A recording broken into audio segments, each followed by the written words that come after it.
আসসালামু আলাইকুম। সংবাদে আপনাদের সবাইকে স্বাগতম জানাচ্ছি আমি নুসরাত। শুরুতেই সংবাদ শিরোনাম। বাংলাদেশের সর্বশেষ গুরুত্বপূর্ণ আপডেট সংবাদে আপনাকে স্বাগত। শুরুতেই সংবাদ শিরোনাম, পরে বিস্তারিত। প্রথমেই জানাবো আমাদের হাতে থাকা সর্বশেষ গুরুত্বপূর্ণ সবথেকে তাজা আপডেট সংবাদ। যাত্রাবাড়িতে দুর্বৃত্তদের ছুরিকাঘাতে আহত পুলিশ সদস্য, ব্যাগে মিলল 5টি ককটেল। রাজধানীর যাত্রাবাড়িতে চেকপোস্টে দুর্বৃত্তদের ছুরিকাঘাতে মোহাম্মদ শাহ আলম 33 নামে পুলিশ সদস্য আহত হয়েছে। এ সময় দুর্বৃত্তদের ফেলে যাওয়া একটি ব্যাগ থেকে 5টি ককটেল উদ্ধার করা হয়েছে এবং একটি বোম উদ্ধার করা হয়েছে। আজ যাত্রাবাড়ির কুতুবখালীতে এই ঘটনা ঘটে। আহত পুলিশ সদস্যকে ঢাকা মেডিকেল কলেজ হসপিটালে ভর্তি করা হয়েছে। এই ঘটনার পর ওই এলাকায় পরিস্থিতি থমথমে অবস্থায় বিরাজ করছে। পুলিশ বলছে যে দুর্বৃত্তরা ককটেল হামলা চালিয়ে তাদের হাতের ভিতর থেকে তারা পালিয়ে গেছে। এই ঘটনার পর তাদেরকেও জবাবদিহিতার আওতায় নিয়ে আসা হচ্ছে। এরপর জানাবো কুষ্টিয়ায় ট্রাক সিএনজি সংঘর্ষ, নিহত 5। কুষ্টিয়ায় সিএনজি চালিত অটোরিকশা ও গ্যাসবাহী ট্রাকের মুখোমুখি সংঘর্ষে 5 জন নিহত হয়েছে। আজ দুপুর 2:30টার দিকে কুষ্টিয়া বাইপাস সড়কে এই ঘটনা ঘটে। ভিডিওতে দেখা গেল যে মূলত সেখানে ওই ট্রাকটি আসছিল, হঠাৎ করে সিএনজি সামনে চলে আসে এবং সেখানেই মূলত এই মুখোমুখি সংঘর্ষের ঘটনা ঘটে এবং এই সংঘর্ষে মূলত একরকম তছনছ হয়ে গেছে সবকিছু।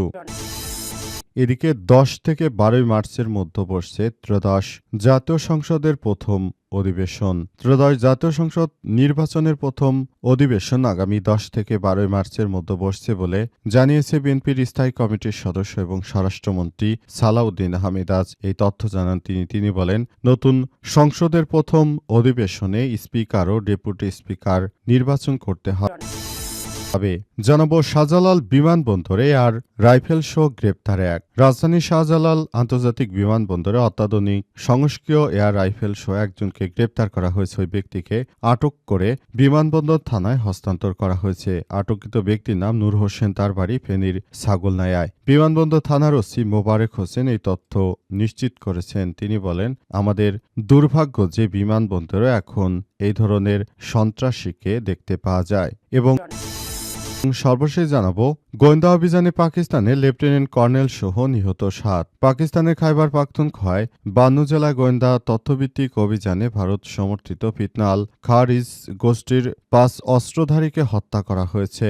তবে অভিযানে লেফটেন্যান্ট কর্নেল শাহজাদা গুলফারাস 43 ও সিপাহী কারামত শাহ 28 প্রাণ হারিয়েছেন বলে নিশ্চিত করা হয়েছে। তাদের এই ধরনের ফিতনাতুল হিন্দ বাহিনীর এই হত্যাকাণ্ডের পেছনে কোনোভাবেই তারা ভারতের যে মদতপুষ্ট একটি সন্ত্রাসী গোষ্ঠী, সেই বিষয়টি জানা গেল। প্রিয় দর্শক, এতক্ষণ শুনছিলেন সংবাদ শিরোনাম, এবারে বিস্তারিত। তবে তার আগে বন্ধুরা অনুরোধ থাকবে, এই সংবাদটিতে একটি লাইক দিন। এই চ্যানেলে আপনি নতুন হয়ে থাকলে আমাদের সংবাদটি দেখতে দেখতে চ্যানেলটি সাবস্ক্রাইব করে রাখুন। কমেন্ট করে বন্ধুরা আপনার মূল্যবান মতামত জানিয়ে দিন আপনি বিশ্বের কোন দেশ থেকে বা বাংলাদেশের কোন স্থান থেকে আমাদের সংবাদটি দেখছেন এবং শুনছেন। আর বন্ধুরা, আপনি বিশ্বের কোন দেশ থেকে বা বাংলাদেশের কোন স্থান থেকে আমাদের সঙ্গে রয়েছেন। গাজা যুদ্ধে আপনি যদি নিরীহ ফিলিস্তিনিদের ভালোবেসে থাকেন, কমেন্টে ইয়েস লিখে পুরো বিশ্বকে বিষয়টি জানিয়ে দিন। এবারে বিস্তারিত। যাত্রাবাড়িতে দুর্বৃত্তদের ছুরিকাঘাতে আহত পুলিশ সদস্য, ব্যাগে মিলল 5টি ককটেল। রাজধানী যাত্রাবাড়িতে চেকপোস্টে দুর্বৃত্তদের ছুরিকাঘাতে মোহাম্মদ শাহ আলম 33 নামের এক পুলিশ সদস্য আহত হয়েছে। এর ফলে তার ফেলে যাওয়া একটি ব্যাগ থেকে 5টি ককটেল উদ্ধার করা হয়েছে। আজ দুপুরে যাত্রাবাড়ি কুতুবখালীতে এই ঘটনা ঘটে। আহত পুলিশ সদস্যকে ঢাকা মেডিকেল কলেজ হাসপাতালে চিকিৎসা দেওয়া হচ্ছে। যাত্রাবাড়ি থানার উপপরিদর্শক পুলিশের এসআই মোহাম্মদ শাহিদুর রহমান জানান, সকাল থেকে যাত্রাবাড়ির কুতুবখালী পকেট গেট এলাকায় মোবাইল ডিউটি ছিল। আমরা 4 থেকে 5 জন পুলিশ সদস্য সেখানে ডিউটি করছিলাম। এ সময় 4 জন যুবক দুটি ব্যাগ হাতে পকেট গেটের সামনে দিয়ে যাচ্ছিল। তাদের সন্দেহ হলে কনস্টেবল শাহ আলম তাদের ব্যাগ তল্লাশি শুরু করে। এ সময় একজন কোমর থেকে একটি ছুরি বের করে শাহ আলমকে তার কপালের বাম পাশে ছুরিকাঘাত করে। তারা দৌড়ে পালিয়ে যাওয়ার সময় আমরা তাদের পিছু নিয়ে সময় ককটেল বিস্ফোরণ ঘটিয়ে তারা পালিয়ে গেছে। তিনি আরও জানান, ব্যাগে ব্যাগের মতো একটি বোমা ও 5টি ককটেল পাওয়া গেছে।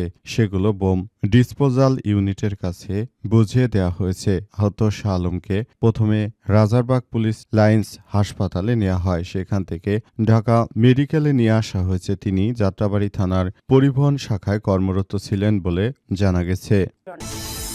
কুষ্টিয়ায় ট্রাক সিএনজি সংঘর্ষ, নিহত 5। কুষ্টিয়ায় সিএনজি চালিত অটোরিকশা ও গ্যাসবাহী ট্রাকের মুখোমুখি সংঘর্ষে 5 জন নিহত হয়েছে। আজ দুপুর 2:30টার দিকে কুষ্টিয়া বাইপাস সড়কে এই ঘটনা ঘটে। প্রত্যক্ষদর্শীরা জানিয়েছে, অটোরিকশাটি শহরের কবুরহাট থেকে বাইপাস হয়ে যাচ্ছিল।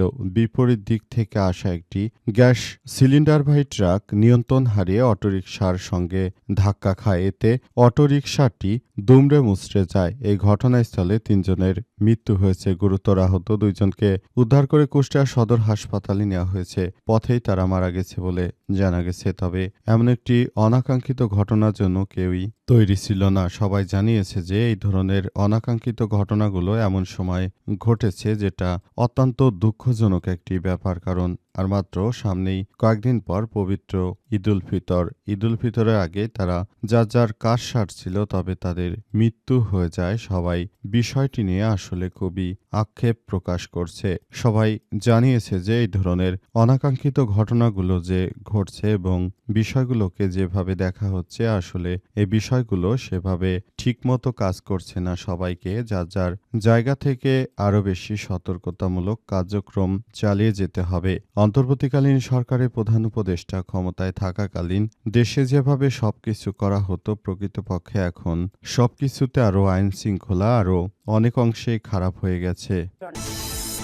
10 থেকে 12 মার্চের মধ্যে বসছে ত্রয়োদশ জাতীয় সংসদের প্রথম অধিবেশন। ত্রয়োদশ জাতীয় সংসদের প্রথম অধিবেশন আগামী 10 থেকে 12 মার্চের মধ্যে বসছে বলে জানিয়েছেন বিএনপির স্থায়ী কমিটির সদস্য স্বরাষ্ট্রমন্ত্রী সালাউদ্দিন আহমেদ। রাতে তিনি এই তথ্য জানান। তিনি বলেন, নতুন সংসদের প্রথম অধিবেশনে স্পিকার, ডেপুটি স্পিকার নির্বাচন করা হবে। সালাউদ্দিন আহমেদ বলেন, অন্তর্বর্তীকালীন সরকারের সময় জারি করা অধ্যাদেশগুলো এই অধিবেশনে উপস্থাপন করা হবে। পাশাপাশি শোক প্রস্তাবও করা হবে। তিনি বলেন, ইতিমধ্যে ত্রয়োদশ জাতীয় সংসদ নির্বাচনে সংসদ নেতা হিসেবে বিএনপি চেয়ারম্যান তারেক রহমান এবং বিরোধী দলীয় নেতা হিসেবে জামাত ইসলামের আমির ডক্টর শফিকুর রহমান নির্বাচিত হয়েছেন।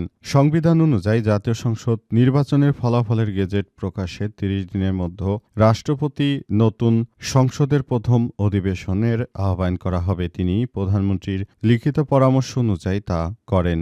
12 ফেব্রুয়ারি অনুষ্ঠিত ত্রয়োদশ জাতীয় সংসদ নির্বাচনে বিজয়ী সংসদ সদস্য বা এমপি গেজেট 13 ফেব্রুয়ারি প্রকাশ করা হবে। সেই হিসেবে 14 মার্চের মধ্যে সংসদের প্রথম অধিবেশন বসতে হবে। সংসদ সদস্য শপথ নিয়েছেন 17 ফেব্রুয়ারি। সংবিধান অনুযায়ী নির্বাচন হলে পুরনো সংসদের মেয়াদ শেষে নতুন সংসদের অধিবেশন বসে। বিগত 3টি নির্বাচনের ক্ষেত্রে সেটি দেখা গেছে। দ্বাদশ জাতীয় সংসদ সদস্যরা 24 সালের 10 জানুয়ারি শপথ নিল। প্রথম অধিবেশন বসেছিল 30 জানুয়ারি। কারণ একাদশ সংসদের মেয়াদ শেষ হয়েছিল এই বছরের 29 জানুয়ারি। এরা সংসদ না থাকায় অধিবেশন শুরু করতে বেশি অপেক্ষা করতে হয়েছিল বলে বলা হয়েছে। শাহজালাল বিমানবন্দরে এয়ারলাইন সহ আটক এক। রাজধানীর হযরত শাহজালাল আন্তর্জাতিক বিমানবন্দরে অত্যাধুনিক সংস্কৃত এয়ার রাইফেল সহ একজনকে আটক করা হয়েছে। ওই ব্যক্তিকে আটক করে শুক্রবার রাতে বিমানবন্দর থানায় হস্তান্তর করা হয়েছে। আটক ব্যক্তির নাম নূর হোসেন। তার বাড়ি ফেনীর ছাগলনাইয়া। বিমানবন্দর থানার ওসি মোবারক হোসেন এসব তথ্য নিশ্চিত করেছেন। বিমানবন্দর সূত্র থেকে জানা গেছে যে তাকে তল্লাশি করে তার কাছে এই বিদেশি অস্ত্রটি পাওয়া গিয়েছিল। বর্তমানে তার বিরুদ্ধে অ্যাকশন নেওয়া হচ্ছে বলে জানানো হয়েছে এবং এই অ্যাকশন নেওয়ার ফলে সবকিছু আসলে যার যার জায়গা থেকে সবকিছু নিয়ন্ত্রণ করা হচ্ছে। তবে তার কাছ থেকে এই অস্ত্র পাওয়া যাওয়ার ফলে বিমানবন্দরে নিরাপত্তা নিয়ে সংশয় দেখা দিয়েছে।